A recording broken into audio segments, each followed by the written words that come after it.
NEP খুব ভালো মানে পদক্ষেপ, কিন্তু তার তো কোনো পরিকাঠামো নেই। যদি পরিকাঠামো নেই তাহলে এনইপি লাগু করে তো লাভটা কী হচ্ছে? কলেজে পড়াশোনা করতো, তারা কলেজের পাশাপাশি সরকারি চাকরির প্রস্তুতি নিত। এখন কেউ সরকারি চাকরির প্রস্তুতিটা নিচ্ছে।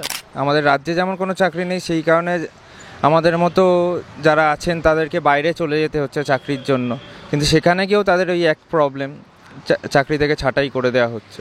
যদি এই রাজ্যে পিএইচডি করার পরও ডোমের চাকরির জন্য অ্যাপ্লাই করতে হয়, তাহলে মানে সত্যিই তো আমরা হায়ার স্টাডিজ করবোই কিসের জন্য? বেশিরভাগ স্টুডেন্ট বলবে টিএমসির মানে লোকেরা, টিএমসিপি বলে যে আলাদা কিছু আছে। আগে থেকে ঠিক হয়ে যাচ্ছে, পয়সা দিয়ে তারা ঠিক করিয়ে নিচ্ছে যে এই ছেলেটাকে পয়সা দিয়ে চাকরিতে ঢোকাবো, একে ঢোকাবো না। নেতাদের দেখছি, মন্ত্রীদের দেখছি, একবার তৃণমূলে যাচ্ছে, একবার বিজেপিতে যাচ্ছে, একবার তৃণমূলে যাচ্ছে, একবার বিজেপিতে যাচ্ছে। সেই জায়গায় দাঁড়িয়ে এই সময়ে আমরা বামপন সরকারকেই চাই। কোনো পদক্ষেপ গ্রহণ করছে না এই সমস্ত দুর্নীতিগুলোকে যাতে দ্রুত সরানো যায় বা কমানো যায়। রেল, ব্যাংক, বিমা, এইগুলোতে কেন্দ্র সরকারের একদমভাবে এজেন্ডা মাফিক তারা চেষ্টা করছে প্রাইভেট হাতে তুলে দেওয়ার জন্য। এই মুহূর্তে আমরা দাঁড়িয়ে আছি উত্তর কলকাতার একটি কলেজের সামনে, যেখানে আমরা পেয়ে গেছি কিছু তরুণ ভোটারদের, বা এক কথায় বলতে পারেন কলেজ স্টুডেন্টদের। তো তরুণ ভোটারদের প্রাধান্য কতটা তা তো আমরা সবাই জানি। তো চলুন তাদের সঙ্গে কথা বলবো এবং রাজ্যে শিক্ষা দীক্ষা নিয়ে তাদের কি বক্তব্য সেটা তো তাদের কাছ থেকে জানবই। তার পাশাপাশি লোকসভা নির্বাচন চলে এসছে এবং তারা কাকে চাইছে তাদের কাছ থেকে জেনে নেব। আচ্ছা, আমি বর্তমান সময় কলকাতা বিশ্ববিদ্যালয়ের ছাত্র। যদি মানে আপনি মানে কলকাতা বিশ্ববিদ্যালয়ের আন্ডারে সবকটা কলেজের দেখেন, মানে যত দিন বাড়ছে ফি স্ট্রাকচার বাড়ছে, কিন্তু আমরা সবসময় চাই মানে যারা আমরা মানে গরিব ঘর থেকে মানে পড়াশোনা করছি, যে মানে একটা ন্যূনতম মানে বেতনে পড়াশোনা করতে, কিন্তু না প্রত্যেকটা কলেজে আলাদা আলাদা ফি স্ট্রাকচার। তো আমার কলেজে এরকম আলাদা আলাদা ফি স্ট্রাকচার, আলাদা আলাদা স্ট্রিমের আলাদা ফি স্ট্রাকচার। তো সেক্ষেত্রে একটা অসুবিধা হচ্ছে। আর আমরা যদি মানে এখন দেখেছি আমরা যে এনইপি মানে লাগু হয়েছে, এনইপি লাগু হওয়ার ক্ষেত্রে যে সিসিএফ সিস্টেম চালু হচ্ছে কলকাতা বিশ্ববিদ্যালয়ের ক্ষেত্রে, আমার যারা জুনিয়র তারা মানে খুব সমস্যায় পড়ে আছে। কারণ তাদের কাছে একদম মানে পরিকাঠামো তো প্রথমত নেই, যে মানে প্রফেসররাও নেই, মানে পড়াশোনার পরিকাঠামোটাও নেই। আর তাদের এখন এক্সাম চলছে, আর এক্সামের ঠিক মানে 1 সপ্তাহ কি 2 সপ্তাহ তারা রুটিন পেয়েছে এক্সামের। তো এটা কিন্তু একটা বড়ো সমস্যা। কারণ আমরা মানে বলছি যে এনইপি খুব ভালো মানে পদক্ষেপ, কিন্তু তার তো কোনো পরিকাঠামো নেই। যদি পরিকাঠামো নেই তাহলে এনইপি লাগু করে তো লাভটা কী হচ্ছে? আমাদের তো সেই মানে একই অবস্থাতেই পড়ে আসি। সেমেস্টার সিস্টেম চালু ছিল, সেমেস্টার সিস্টেমই চালু আছে। এখন ওদের কাছে পেপার বেড়েছে, পেপার বাড়াতে মানে ওরা মানে পড়াশোনায় হিমশিম খাচ্ছে, কোনটা ছেড়ে কোনটা পড়বে। এই করে মানে পড়াশোনার মানে লিটারি মান দিন দিন কমছে। আর রাজ্যে তো মানে সেই একই অবস্থা শিক্ষা দীক্ষার ক্ষেত্রে। যদি মানে চাকরি নিয়ে যদি আমি বলি, রাজ্যে চাকরিতে যে কিছু আমরা দেখছি যে গান্ধী মূর্তি পাদদেশে বলো, মাতঙ্গিনী হাজরার পাদদেশে যে ডিএ যারা চাকরি প্রার্থী আছেন বা ডিএ বাড়ানো নিয়ে তারা তো তাদের দাবি চালিয়ে যাচ্ছে, বছরকে বছর তারা বসে রয়েছে। তো সেখানে দাঁড়িয়ে তোমরা তো মানে এখন যদি আমি বলি তোমরা কলেজ স্টুডেন্ট, এরপরে তো চাকরি বাকরি করবে সেই চিন্তাভাবনা আছে। তো সরকারি চাকরির দিক থেকে কী দেখছি মানে এখন এমন অবস্থা যে আমরা সরকারি চাকরির জন্য মানে আগে কি হতো, মানে যারা কলেজের পড়ুয়া থাকতো, মানে কলেজে পড়াশোনা করতো, তারা কলেজের পাশাপাশি সরকারি চাকরির প্রস্তুতি নিত। এখন কেউ সরকারি চাকরির প্রস্তুতিটা নিচ্ছে না, কারণ তারা জানে যে সরকারি চাকরি মানে নেই, মানে এক্সিস্টই করে না মানে রাজ্যতে। কিছুদিন আগে মানে সেট পরীক্ষা হলো, তারপরে মানে ফুড এসআই পরীক্ষা হলো। যদি মানে পরীক্ষার একদিন আগে মানে কোশ্চেন পেপার লিক হয়ে গেছে। এই জিনিসগুলো যদি সামনে আসে তো আমরা কী করে মানে সরকারি চাকরি মানে প্রস্তুতি নেব? মানে আমাদের মানে সত্যি কথা বলতে গেলে মানে আমরা ঠিক মানে রাজ্যে সরকারি চাকরি মানে আছে বলে আমরা মানে জানি না। মানে আমরা যখন বড় হয়েছি তখন সরকারি চাকরি আমরা দেখতে পাইনি রাজ্যে। আচ্ছা, আমি যদি শুধু সরকারি চাকরি থেকে বেরিয়ে আসি, সরকারি চাকরির বাইরে যে প্রাইভেট জবগুলো রয়েছে, প্রাইভেট সেক্টর, আইটি সেক্টরগুলো রয়েছে, সেইগুলো কীভাবে দেখছো? কারণ এখন দেখা যাচ্ছে যে আইটি সেক্টর বা প্রাইভেট সেক্টরে রাজ্যের বাইরে যে তারা মানে চাকরি করছে, বা কোথাও কোথাও তো দেশের বাইরে চেয়েও করছে। রাজ্যে তো মানে যদি একটু দেখেন আপনি, তো রাজ্যে মানে প্রাইভেট কোম্পানি আসছেই না। তারা বিনিয়োগ করবে কীভাবে? রাজ্যে তো সেই ইনফ্রাস্ট্রাকচারই দিচ্ছে না। তো সেক্ষেত্রে কী করে মানে জব পাবো আমরা? মানে আমাদের সেই বাইরে যেতেই হচ্ছে না জব পাওয়ার জন্য।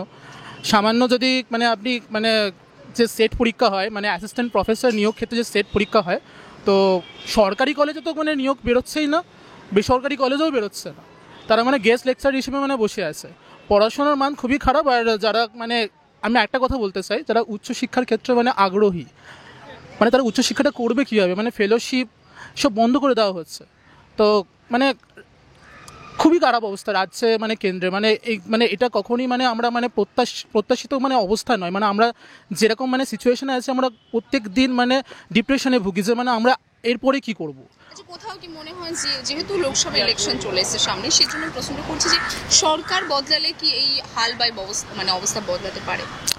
তোমরা কি ভাবছো এখন? কারণ তোমাদের ভোট দেবে, তোমরাও তরুণ ভোটার আছো। আশা তো রাখতেই হবে, যে মানে আশা রেখেই তো এগোতে হবে। মানে এখন যা অবস্থা দাঁড়িয়ে আছে, আমি মনে করি এর থেকে খারাপ অবস্থার হতে পারে না। মানে পড়াশোনা, উচ্চশিক্ষা, চাকরি কিচ্ছু নেই, মানে কিচ্ছু নেই, শুধু মানে টাকারই খেলা এই মুহূর্তে। মানে এর থেকে মানে বেটার পজিশনে আমরা যেতে পারি, মানে এর থেকে খারাপ পজিশনে আমরা যেতে পারি না। তো লিটারালি মানে ভরসা রেখেই মানে ভোটের দিকে মানে এগোতে হবে, ভোট দেবো। যদি সরকার, তুমি বলছো সরকার চেঞ্জ হলে ভালো হয়, হ্যাঁ। সরকার আসলে তোমার মতে, তোমার নীতিতে ঠিক আছে যদি আসে? আমার নীতিতে যেটা বলে, মানে আমি অবশ্যই মানে যে সরকার মানে শিক্ষার কথা, চাকরির কথা বলে আসছে, বরাবরই বলে আসছে, যে মানে যে পরিস্থিতিতে আমরা দাঁড়িয়ে আছি সেই পরিস্থিতি থেকে তারা বার করতে পারে মানে আমাদের মতন তরুণ প্রজন্মকে। তো মানে আমি সেই সরকারের দিকে মানে এগোবো। এনি পার্টিকুলার সরকার যা তুমি বলতে চাইছো বা মানে নাম নিচ্ছ না, সেই জন্য আমি জিজ্ঞাসা করছি বারবার। এনি পার্টিকুলার সরকার মানে বলতে চাইছি, কিন্তু মানে হ্যাঁ আমি মানে বামফ্রন্টের দিকে এগোতে চাইছি। অবশ্যই আমাদের ভবিষ্যৎ যেমন অনিশ্চয়তার মধ্যে রয়েছে, আমরা কলেজ পাস আউট হলাম, তো এখন আমাদের এবার প্রথম চিন্তা হবে যে আমরা কোথায় এখন চাকরি করব বা এরপর আমরা কি করব। এটা নিয়ে আমাদের একটা যেমন খুব ভাবনার ব্যাপার আছে। যেরকম রাজ্য সরকারের কোনো চাকরির কোনো ঠিক নেই, চাকরির পরীক্ষা দিলেও সেটা ঠিকভাবে নিয়োগ হচ্ছে না। যাদের কাছে টাকা আছে তারা নেতাদের আজকাল এখন টাকা দিয়ে নিয়োগ হয়ে যাচ্ছে, তাদেরকে কোটি কোটি টাকা দিচ্ছে। এখন আমরা সবাই দেখতে পাচ্ছি সেটা। যেমন আমরা মধ্যবিত্ত ঘর থেকে আসি, সেখানে যেমন আমাদের ওরকম টাকা দিয়ে চাকরি আমরা করতে পারবো না, আমাদের যোগ্যতা থাকলেও আমরা সেই চাকরি আমরা আজকাল পাই না। আচ্ছা, সরকারি চাকরির কথা বাদ দিচ্ছি, সরকারি চাকরিতে অবস্থা আমরা জানি। এরপরে যে প্রাইভেট সেক্টরগুলো আছে, আইটি সেক্টরগুলো আছে, সেখানে কীভাবে দেখছি এমপ্লয়দের এত বাজেভাবে সাটাই করে দিচ্ছে, একবারে নোটিশে বের করে দিচ্ছে। তো সেখানে মাইনে যদি আমি কথা বলি, স্যালারি তাদের যেভাবে কাজ করছে সেভাবে স্যালারি পাচ্ছে না। তো রাজ্যের বাইরে যে এখন তারা কাজ করছে, এখানে বলতে গেলে যেমন আমাদের এখন দেশের ইকোনমি খুবই বাজে অবস্থায়। তো যেই কোম্পানিগুলো মানে যাদের হায়ার করছে, সেই কোম্পানিগুলোর কাছে যদি সেই ঠিকঠাক মতো যদি কাজ না থাকে, তারা তো আর শুধু বসিয়ে তাদের মাইনে দেবেন না। তারা সেই রকম কাজ আসছে না। আমাদের সরকারের মানে যা সেন্ট্রাল গভর্নমেন্ট যেখানে আছে, সেইভাবে কোনো ইকোনমিক ডেভেলপমেন্ট করার মতো কোনো কিছু করছে না। তো সেই কারণেই সেই কোম্পানিগুলো এইভাবে বাল্কে সবাইকে ছাঁটাই করছে। আমাদের রাজ্যে যেমন কোনো চাকরি নেই, সেই কারণে আমাদের মতো যারা আছেন তাদেরকে বাইরে চলে যেতে হচ্ছে চাকরির জন্য। কিন্তু সেখানে গিয়েও তাদের ওই এক প্রবলেম, চাকরি থেকে ছাঁটাই করে দেওয়া হচ্ছে। কি মনে হয় এখন যেহেতু লোকসভা ইলেকশন সামনে আছে আর কিছুদিন পরে ইলেকশন শুরু হয়ে যাবে 7 দফা, তো সরকার বদলালে কি তোমাদের মানে আমি চাকরি বাকরির বিষয়ে বলছি, রাজ্যে চাকরি বাকরি শিক্ষা দীক্ষা কি বদল? অবশ্যই আমাদের রাজ্যে যেই সরকার আছে বা কেন্দ্রে যেই সরকার আছে, এই সরকার বদলানো খুবই জরুরি। তো আমরা আশা করব যে পরবর্তী যেই সরকার হবে তারা যেন এই জিনিসটা খেয়াল করে, যে চাকরি বাকরি, তারপর আমাদের শিক্ষা যাতে আরও ভালো মতো আমরা পড়াশোনা করতে পারি, বা আমাদের পরে যারা এখন কলেজে পড়ছে তারাও যেন আরও ভালোভাবে পড়াশোনাটা করতে পারে। অবশ্যই চাইবো যে সরকার যাতে পাল্টাক। প্রথমত আমাদের রাজ্যের চাকরি তো অনেক দূরের কথা, মানে শিক্ষা ক্ষেত্রেই মানে প্রাইমারিলি এই দুর্নীতি দেখে ছেলেমেয়েরা পড়াশোনা থেকেই ছিটকে যাচ্ছে। কারণ মানে পড়াশোনা কিসের জন্য করব যদি মানে আমি একটা সিকিউর ফিউচার না পাই, বা যেই মূল্যে আমি শিক্ষা পাচ্ছি মানে সেটাকে জাস্টিফাই করার মতো জব নেই। যদি এই রাজ্যে পিএইচডি করার পরও ডোমের চাকরির জন্য অ্যাপ্লাই করতে হয়, তাহলে মানে সত্যিই তো আমরা হায়ার স্টাডিজ করবই কিসের জন্য, বা এখন 4 বছরে গ্র্যাজুয়েশন করতে হচ্ছে, আর সেই অনুযায়ী মানে কলেজে পরিকাঠামো নেই। তো মানে আমাদের চাকরির ক্ষেত্রে মানে অনিশ্চিত ভবিষ্যৎ তো আছেই। বিভিন্ন ক্ষেত্রে মানে আমাদের রাজ্যে শুধু দুর্নীতি, সেটা মানে শিক্ষা, বাসস্থান, খাদ্য সব ক্ষেত্রে। তো মানে সেই জন্য এই রাজ্যের সরকারের ওপর মানে ছাত্রছাত্রীদের তো কোনো ভরসা নেই। কোথাও কি মনে হচ্ছে যে এই আমি যদি বলি রাজনীতির বিষয়ে, যে ছাত্র রাজনীতিটা এখন একটু তৃণমূলের দিকে বেশি চলে গেছে, মানে যারা এখন ছাত্র রাজনীতি করছে সেই বিষয়টা যদি আমি বলি, আমাদের এখানকার যে এত বছর ধরে কোনো ছাত্র রাজনীতি নেই, কারণ অনেকটা শিক্ষা দীক্ষা একটা প্রতিষ্ঠানে যদি চালু হয় তাহলে সেখানে ছাত্র রাজনীতি একটা গুরুত্বপূর্ণ একটা অধ্যায় হিসেবে কাজ করে। ছাত্র রাজনীতির সেরকমভাবে পপুলারিটি আমাদের ছাত্র সমাজে নেই। মানে প্রথমত কলেজে যদি আমি দেখি তাহলে মানে বেশিরভাগ স্টুডেন্ট বলবে টিএমসির মানে লোকেরা, টিএমসিপি বলে যে আলাদা কিছু আছে, তো মানে সেটারই কোনো মানে তারা সেইভাবে নিজেদেরকে পপুলার করেও না যে আমরা একটা ছাত্র সংগঠন। তারা নিজেদেরকে সবসময় তৃণমূল দলের লোক বলেই নিজেদেরকে প্রচার করে, এবং কলেজে ইউনিয়ন শুধু নামের, এবং ইউনিয়নের মানে ইউনিয়ন ইলেকশন নির্বাচন হয়েও তারা ইউনিয়নে আসেনি, তারা ইউনিয়ন দখল করেছে এবং ইউনিয়নের কোনো কাজই তারা করে না। ছাত্র দেখো, ছাত্র রাজনীতির কোথাও একটা যে দাঁড়ায় না, যদি একটা প্রতিষ্ঠানে যদি কোনো কিছু ছাত্রদের মন মতো না হয়, শিক্ষা দীক্ষা বলো বা প্রফেসর নিয়োগ বলো কিছু, তখন একটা দায়বদ্ধতা ছাত্র রাজনীতি বা সেই প্রতিষ্ঠানে যারা আছে তাদের উপর এসে পড়ে যে কেন হচ্ছে না তার বিষয়ে তার বিরুদ্ধে আওয়াজ তুলতে হবে। তো সেই জায়গায় সেই বিষয়ে দাঁড়িয়ে কীভাবে দেখছো, কারণ তোমরা এখনো কলেজ স্টুডেন্টই আছো? তারা সেই ছাত্রদের সমস্যার সাথে রিলেট করতে পারে না, কারণ ইউনিয়নে যারা বসে রয়েছে তারা কেউই ছাত্র নয়, অছাত্র, এবং তারা ছাত্রদেরকে শুধুমাত্র ইউজ করে নিজেদের বিভিন্ন মানে অর্গানাইজেশনাল কাজ মানে করিয়ে নেওয়ার জন্য তারা ছাত্রদের ইউজ করে। তাই ছাত্রদের প্রবলেমের সাথে তারা কখনো রিলেট করতে পারে না, তাই ছাত্রদের সমস্যা নিয়ে তাদের কোনো যায়ও আসে না। আচ্ছা, তুমি কোন কলেজ থেকে আছো? আমি মহারাজা শ্রীশচন্দ্র কলেজে পড়ি, আমার 6th সেম। আচ্ছা, এই যদি আমি তোমার কলেজের কথা বলি, তুমি বলছো তৃণমূলদের নিজেদেরকে পরিচয় করে, আমাদের রাজ্যে যদি শীর্ষে দেখি তাহলে শাসক দলও তৃণমূল। তো কোথাও কি মনে হয় যে যদি সরকার বদল হয় বা চেঞ্জ হয় তাহলে হয়তো এই শিক্ষা দীক্ষা চাকরির কোনো পরিবর্তন? হ্যাঁ, অবশ্যই যদি সরকার বদল হয় তাহলে তো সব ক্ষেত্রেই বদল আসবে। তখন মানে ছাত্রদের মানে স্বার্থে কথা বলবে এমন লোকও ইউনিয়নে আসবে, এমন লোক হয়তো পার্লামেন্টেও যাবে, এরকম লোক সব জায়গাতেই থাকবে। এবং আমার মনে হয় তরুণ প্রজন্ম থেকেই লোকের উঠে আসা উচিত, যারা তরুণ প্রজন্মের প্রবলেমগুলোর সাথে রিলেট করতে পারবে, যারা সেই প্রবলেমগুলোকে নিজে মানে ফেস করেছে তারাই সেই প্রবলেমগুলোর হয়ে কথা বলতে পারবে। যারা সেই প্রবলেমগুলোর সাথে মানে কোনো রকমভাবে জানেই না, তারা সেই প্রবলেমগুলোকে কখনো সলিউশন হিসেবে দিতে পারবে না। যেমন আমাদের সরকার, সেই সরকার যাদেরকে এগিয়ে দিচ্ছে আগামী নির্বাচনের জন্য, তারা কেউই তরুণ মানে যারা তরুণ রয়েছেও তারা সেই প্রবলেমগুলোর সাথে কখনো রিলেট করে না। দেখুন, এখন তো সমস্ত স্টুডেন্টই কলেজে পড়ছে, তারপর যার কি হবে, এখন তো চাকরির কোনো সরকারি চাকরির কোনো বালাই নেই। বেশিরভাগ ছাত্ররা আইটি সেক্টর কি প্রাইভেট সেক্টরে চলে যাচ্ছে, তো সেখানে তাকে মানে ছাত্রদেরকে বেশি খাটিয়ে নিয়ে মাইনে কম দিচ্ছে। সেখানের থেকে আমরা যদি সরকারি চাকরিতে চান্স পাই, সরকারি চাকরির তো কোনো বালাই নেই এই টাইমে, কিন্তু সরকারি বেশিরভাগ ছাত্ররাই প্রাইভেট সেক্টরে চলে যাচ্ছে, সেখানে মাইনে কম দিচ্ছে। এটাই কোথাও আইটি সেক্টর বা প্রাইভেট জবে যে কোনো কি লাভ হচ্ছে? যদি সরকারি চাকরি তো তুমি বলছো বালাই নেই, সরকারি চাকরি ছেড়েই দিচ্ছি, প্রাইভেট সেক্টরে তো একটা স্টুডেন্ট পড়ে কি করবে? তার তো ভবিষ্যৎ কিছু করতে হবে, তাকে কিছু খেতে হবে, তার পেটের দায় আছে, তার বাবা মা তাকে পড়াচ্ছে কিছু করার জন্য, সে ভবিষ্যতে কিছু করতে চায়। তো সরকারি চাকরি এখানে যেহেতু পাচ্ছে না, তাকে আইটি সেক্টরে অবশ্যই যেতে হবে কিছু করার জন্য। আচ্ছা, সরকারি চাকরির কথা যদি বলি, সরকারি চাকরির সাথে রাজ্য সরকার ভীষণভাবে জড়িত, কারণ রাজ্য সরকারই হচ্ছে এই নিয়ন্ত্রণে রয়েছে।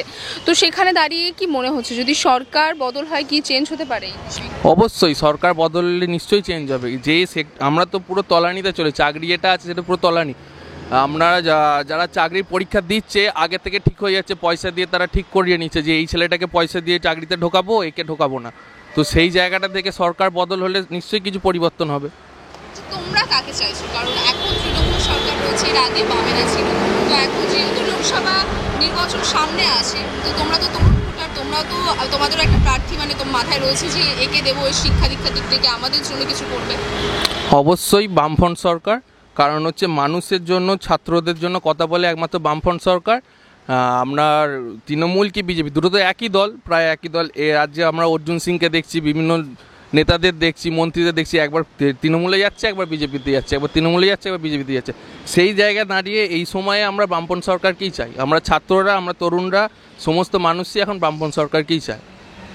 যেটা বললেন যে শিক্ষার সাথেই অনেকটা চাকরি জর্জরিত, বর্তমান সময় যারা ছাত্র তারা পরবর্তী সময় একটা ভালো সুনিশ্চিত একটা মানে নিজের পরবর্তী জীবনটা একটা সুনিশ্চিত রূপে দেখতে চায়। সেটা একমাত্র উপায় সে ছাত্র হিসাবে বা আমাদের মা বাবাদের হিসাবেও একটাই জিনিস মনে হয়, সেটা হলো গিয়ে যাতে একটা ভালো এমপ্লয়মেন্ট হয়, তার পাশাপাশি একটা ভালো চাকরি যাতে বাড়ির ছেলে বা মেয়ে করে। বর্তমান সময় দাঁড়িয়ে যদি আমরা দেখি যে আমি প্রথমে কেন্দ্রের ক্ষেত্রেই বলছি, বর্তমানে কেন্দ্রে যেই সরকার চালাচ্ছে সেই সরকার 2014 সালের পর থেকে একাধিকবার বলে এসেছে যে কেন্দ্রে মানে ভারতবর্ষে প্রায় 2 কোটি চাকরি হবে বছরে। আমরা পরবর্তী সময় দেখেছি যে যেই হারে সরকারি যেই সমস্ত ডিপার্টমেন্ট ছিল, অর্ডিন্যান্স বলুন, রেল বলুন, সেই দফতরগুলোকে আস্তে আস্তে তারা প্রাইভেটাইজেশনের দিকে ঠেলে দিচ্ছে। তার পাশাপাশি যে বলেছিল যে 2 কোটি চাকরির কথা, সেই ক্ষেত্রেও চাকরি সেই অর্থে মানে হলেও সেই অর্থে হচ্ছে না যাতে আমাদের বর্তমান ছাত্র সমাজ বা যুব সমাজের কাছে সেটা একটা মানে মিনিংফুল বা তাদের ইন্টারেস্ট পুরোপুরিভাবে সেটা ফুলফিল করুক। আর যদি রাজ্যের ক্ষেত্রে বলি, রাজ্যে আমরা বর্তমানে দেখতেই পাচ্ছি যে গান্ধী মূর্তির পাদদেশ বলুন বা মাতঙ্গিনী হাজরার পাদদেশে বলুন, যোগ্য শিক্ষক প্রার্থীরা, চাকরি প্রার্থীরা তারা দিনের পর দিন, প্রায় আজকে 1400-1500 দিন হতে চলেছে, তারা দিনের পর দিন ওখানে আন্দোলন করছে। কারণটা কি? যে তারা পরীক্ষা দিয়েছে, পরীক্ষার মেরিট লিস্ট প্রকাশ পাচ্ছে, কিন্তু পরবর্তী সময় যারা মেরিট লিস্টে যাদের নাম উঠছে তারা চাকরি পাচ্ছে না। বিভিন্ন নেতামন্ত্রীদের কাছে লাখ লাখ টাকা দেওয়ার পরে তারা ঘুষ দিয়ে চাকরি পেয়ে যাচ্ছে কেউ কেউ। এবার বর্তমান সময় দাঁড়িয়ে এই যে এখন বর্তমানে এই শিক্ষক নিয়ে এই সমস্যা, এবার পরবর্তী সময় আপনি ফুড এসআইয়ের কথা যদি বলি বা পরবর্তী সময় আরও বিভিন্ন যে দফতরগুলো রয়েছে সেই একাধিক দফতরের দুর্নীতি, সরকারের কোনো পদক্ষেপ গ্রহণ করছে না এই সমস্ত দুর্নীতিগুলোকে যাতে দ্রুত সরানো যায় বা কমানো যায়। তার পরবর্তী সময় যদি আরও ভালোভাবে বলতে যাই, তাহলে কেন্দ্র সরকার, রাজ্যের সরকার বিগত 10-12 বছর ধরে যেই হারে তারা নিজেদের একটা স্বেচ্ছাচারিতা করে আসছে চাকরি ক্ষেত্রে, শিক্ষার ক্ষেত্রে, পরবর্তী সময় এখন বর্তমানে আমরা দেখছি 2020 সালে এনইপি লাগু হওয়ার পরে যেই হারে এখন সাবজেক্ট বা কোর্সের সংখ্যা বেড়েছে, প্রায় এক একটা কোর্স এক একটা সেমেস্টারে প্রায় 7-8খানা করে কোর্স, ছাত্রছাত্রীরা একটা বিরাট অনিশ্চয়তার সম্মুখে দাঁড়িয়ে রয়েছে যে এতগুলো সাবজেক্ট, মাল্টিডিসিপ্লিনারি, এই IDC course, interdisciplinary course, multidisciplinary কোর্সে এনে কি করতে চাইছে সে বর্তমান কেন্দ্রের সরকার কিছু সস্তার কর্মচারী তৈরি করতে যাচ্ছে পরবর্তী সময়, যাতে তারা কোনো টেকনিক্যাল সেক্টরে তারা চাকরি করবে কিন্তু তাদের মায়না অতীব ন্যূনতম হবে। তো কারণ আমি যেহেতু লোকসভা নির্বাচন চলে এসেছে, তো কংগ্রেস থেকে কিছুদিন আগে একটা তাদের ম্যানিফেস্টো 2024 ইস্তেহার প্রকাশ করেছে এবং সেখানে একদম প্রথমের দিকে উল্লেখ করেছে যে সরকারি যে 30 লক্ষ পদ রয়েছে তারা ক্ষমতায় এলে পারে সবার আগে সেখানে নিয়োগ করবে। তো এই বিষয়টি কীভাবে দেখছে? দেখুন, এখন বর্তমান সময় দাঁড়িয়ে রাজনৈতিক দলগুলো তো নিজস্ব ইলেকশনের আগে এটা একটা আমাদের ফর্মালিটি যে বিভিন্ন রাজনৈতিক দলগুলো এক নিজস্ব ম্যানিফেস্টো যে পরবর্তী সময় তারা সরকার গঠন করলে কি কি পদক্ষেপ গ্রহণ করবে। তো বর্তমানে যদি আমরা দেখি যে কংগ্রেস পরবর্তী সময় সরকারে আসার পরে বা কখনো সরকারে আসলে যদি এই সমস্ত বিষয়গুলোকে সুনিশ্চিত করতে পারে, এই যে 30 লক্ষ শূন্যপদ সেগুলোকে, সে খালি পদগুলোকে যদি তারা ভরতে পারে তো নিশ্চিতভাবে সেটা ভালো হবে। দেখুন, এখন বর্তমান সময় দাঁড়িয়ে কংগ্রেস বা আমি যদি এখন বলি যে এখন একটা বর্তমান এই বছরের লোকসভায় একটা বিরাট বড় অ্যালায়েন্স তৈরি হয়েছে। সেই ক্ষেত্রে শুধু যে কংগ্রেসের ওপরেই আস্থা থাকবে তা না, তার পাশাপাশি বামপন্থী, ধর্মনিরপেক্ষ, সমাজতান্ত্রিক যে সমস্ত দলগুলি রয়েছে তাদের ওপরেও তারা যদি মানুষের সেই অধিকারগুলোকে সুনিশ্চিত করতে পারে, চাকরি, শিক্ষা এগুলোকে সুনিশ্চিত করতে পারে, তাদের ওপরেও নিশ্চিতভাবে আমাদের আস্থা থাকবে। তাহলে জোটের বিষয়ে যে আমাদের রাজ্যের মুখ্যমন্ত্রীর কথা আমি বলছি, তিনি পরিষ্কার বলে দিয়েছে যে রাজ্যে কোনো জোট হবে না। সেই বিষয়ে দাঁড়িয়ে যেহেতু জোটের কথা বলছে, যে কংগ্রেস ম্যানিফেস্টোতে বলেছে সেখানে জোটও গুরুত্বপূর্ণ একটা ভূমিকা পালন করছে কেন্দ্রের দিক থেকে, তাহলে রাজ্যের দিক থেকে সেই বিষয়টা কীভাবে দেখছে? রাজ্যে কিছুদিন আগে যখন মমতা বন্দ্যোপাধ্যায় আমাদের মুখ্যমন্ত্রী সে যখন যাচ্ছেন ওই ইন্ডিয়া অ্যালায়েন্সের যখন মিটিং হচ্ছে, বিভিন্ন সমাবেশ হচ্ছে, সেই সব জায়গায় উনি যাচ্ছেন, তারপরে দাঁড়িয়ে রাজ্যে এসে বলছেন জোট হবে না। এখানে মূল যেই বক্তব্য সেটা হলো গিয়ে বর্তমান সময়ে দাঁড়িয়ে বিজেপি আরএসএসের যে বারবারন্ত তার বিরুদ্ধে গিয়ে একটা ধর্মনিরপেক্ষ শক্তিগুলোকে একত্রিত করে, গণতান্ত্রিক শক্তিগুলোকে একত্রিত করে একটা জোট তৈরি করা। এবার ফলে যখন আমরা দেখছি যে যখন এই অ্যালায়েন্সকে বারংবার মমতা বন্দ্যোপাধ্যায় অ্যাটাক করছে, ফলে তিনি নিশ্চিতভাবে এখানে বিজেপিকে সায় দিচ্ছেন, বিজেপিকে রাজ্যে আসার সুযোগ করে দিচ্ছেন।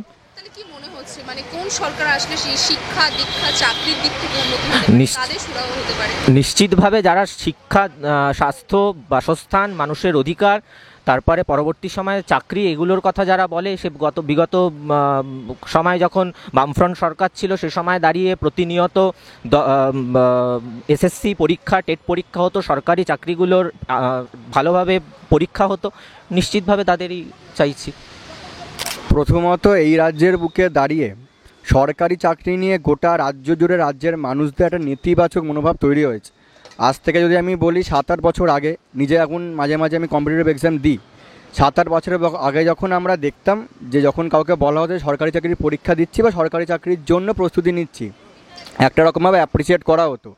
কিন্তু গত এই 4-5 বছরে বিগতভাবে এই 2022 সাল থেকে আমরা দেখলাম কিভাবে গোটা শিক্ষা ব্যবস্থার পরে চাকরি ব্যবস্থাকে রাজনৈতিকভাবে আর দুর্নীতিতে নামিয়ে এনেছে তৃণমূলের সরকার, রাজ্যের সরকার। তাতে করে দাঁড়িয়ে এই 1-1.5 বছরের মাথায় কোনো ছাত্র বা ছাত্রী যদি কলেজে পড়াশোনার পর রাজ্য সরকার বা কেন্দ্র সরকারের চাকরির জন্য প্রস্তুতি নেয়, তাকে এইভাবেই ডিমোটিভেট করা হয় যে সরকারি চাকরি করে কোনো লাভ নেই, তার থেকে বরং বাইরে গিয়ে চলে যার, প্রাইভেট চাকরি কর। তো এইটা আমাদের ছাত্র হিসাবে এটা আমাদের মনস্ক্ষুণ্ণ নয়। সেখান থেকে দাঁড়িয়ে আমরা চাই যে প্রত্যেক বছর, আগেও তো একটা সরকার ছিল, সেখানে আমরা দেখেছি মানে বাবাদের ঠাকুমাদের মুখে শোনা, যেখানে টালা এক্সচেঞ্জ, সল্টলেক এক্সচেঞ্জ, চাকরির অনেকগুলো পন্থা ছিল, বছর বছর এসএসসি হতো, পিএসসি হতো, টেট পরীক্ষা হতো, WBCS পরীক্ষা হতো। কিন্তু এখন সেই সময় গিয়ে দাঁড়িয়ে আজকে দেখছি যে এখন কোনো পরীক্ষাই হয় না, শুধু পরীক্ষা বাদে যারা শুধুমাত্র শাসকের কাছের লোক, শাসকের ঘনিষ্ঠ লোক, তারাই একমাত্র কোটি কোটি লাখ লাখ টাকা দেওয়ার বিনিময়ে সেই জায়গাগুলো দখল করেছে। তাদের ন্যূনতম যোগ্যতা নেই। আজকে যারা যোগ্য, যারা অ্যাকচুয়ালি আমাদের ভবিষ্যৎ গড়ার কারিগর, যে শিক্ষক, যে চাকরি প্রার্থীরা, তারা আজকে প্রায় 2 বছরের ওপর হয়ে গেল ঝড় জল বৃষ্টি মাথায় নিয়ে তারা আজকে গান্ধী মূর্তির পাদদেশে, মাতঙ্গিনী হাজরার পাদদেশে তারা আজকে অবস্থান করছে প্রায় 2 বছরের ওপর। যদি সরকারি চাকরি থেকে বেরিয়ে এসে যদি প্রাইভেট জবের কথা বলি, তাহলে সেই বিষয়ে একটা জিনিস আমরা দেখতে পাচ্ছি যে এক ঝাঁকে অনেক এমপ্লয়ীদের কাট করে দিচ্ছে, বার করা হচ্ছে, তার সঙ্গে মানে নির্দিষ্ট সময় থেকে বেশি সময় ধরে তাদেরকে কাজ করতে হচ্ছে, স্যালারি ঠিক মতো হচ্ছে না। সেই জায়গায় দাঁড়িয়ে তোমরা কি দেখছো? একদমই কেন্দ্র সরকার এই সময় চাইছে যে নিংড়ে বার করে নিজেদের লাভ করার জন্য। এবার প্রতিটা চাকরির ক্ষেত্রে রেল, ব্যাংক, বিমা, এইগুলোতে কেন্দ্র সরকারের একদমভাবে এজেন্ডা মাফিক তারা চেষ্টা করছে প্রাইভেট হাতে তুলে দেওয়ার জন্য। এবার প্রাইভেট কোনো সংস্থা যখন কোনো চাকরির ক্ষেত্রে এমপ্লয়মেন্টের খাতিরে যাবে, তখন নির্দিষ্টভাবে তারা চেষ্টা করবে দিনের শেষে তাদের প্রফিট তোলার জন্য। বা সেই প্রফিট তোলার ক্ষেত্রে আমাদের মতন ছাত্রছাত্রীদের তারা চেষ্টা করছে যে ন্যূনতম একটা মাইনের বিনিময় তারা তার থেকে বেশি গুণভাবে খাটিয়ে নেওয়ার জন্য। এবং শুধু তাই না, আমরা করোনার পরবর্তী সময়ে দেখেছি এমএনসিগুলোতে, মাল্টি ন্যাশনাল কোম্পানিগুলোতে কীভাবে মানে এক হারে কীভাবে চাকরির থেকে ছাঁটাই করা হয়েছে। আমাদের রাজ্যের বুকে, আমাদের কলকাতার বুকে TCS, উইপ্রো, কগনিজেন্টে কীভাবে ছাঁটাই করা হয়েছে। এবং শুধু তাই নয়, গত 2 বছর ধরে এই ধরুন বিপি পোদ্দার, টেকনো ইন্ডিয়া, যেখান থেকে মোটামুটি ক্যাম্পাসিং থেকে চাকরি হয়, সেই ইনস্টিটিউট থেকে বরঞ্চ ক্যাম্পাসিংগুলো বন্ধ হয়ে গেছে। এবং সেইখানকার যারা টেকনিক্যাল লাইনে যারা পড়াশোনা করেছে, আমার নিজের বন্ধুরাও রয়েছে, তারা আজকে দাঁড়িয়ে ন্যূনতম BPO বা ব্যাক অফিসগুলোতে তারা চাকরির জন্য এদিক থেকে এদোর থেকে ওদোর তারা ঘুরে বেড়াচ্ছে। বাংলা হান্টের পর্দায় এতক্ষণ আপনারা দেখলেন যে আমরা রাজ্যের যুব সমাজের সঙ্গে কথা বললাম, বা তরুণ ভোটারও বলতে পারেন বা কলেজ স্টুডেন্টও বলতে পারেন, এবং তাদের কাছ থেকে এই যে রাজ্যের শিক্ষা দীক্ষা এবং চাকরি নিয়ে তাদের কি মনোভাব বা ভবিষ্যৎ প্রজন্মে তাদের চাকরি বাকরি নিয়ে কী ভাবছে সেই বিষয়ে তো কথা বললামই। এবং তার পাশে যেহেতু লোকসভা নির্বাচন সামনে আসছে, তো তারা কোন সরকারকে চাইছে যে তাদের কোনোভাবে সুরাহ হবে, তা তো তাদের কাছ থেকে জানলাম। এবং এত সব জানার পরে একটা জিনিস বোঝা গেল যে তাদের মধ্যে সরকার বা বদল যে বিষয়টা রয়েছে সেটা তো তারা চাইছেই, তার পাশাপাশি একাংশ কিন্তু বামকে আবার চাইছে। তারা মনে করছে যদি বাম সরকার আবার ফিরে আসে, হয়তো চাকরি বাকরি শিক্ষা দীক্ষার যে দশা এখন আমরা দেখতে পাচ্ছি তা বদল হতে পারে। কিন্তু আরেকটা বিষয় খুব উল্লেখযোগ্য যে তারা কিন্তু চাকরি বাকরি নিয়ে হতাশায় ভুগছে। ক্যামেরা সুস্মিতার সঙ্গে নীলম দাস রিপোর্টিং, বাংলা হান্ট, কলকাতা।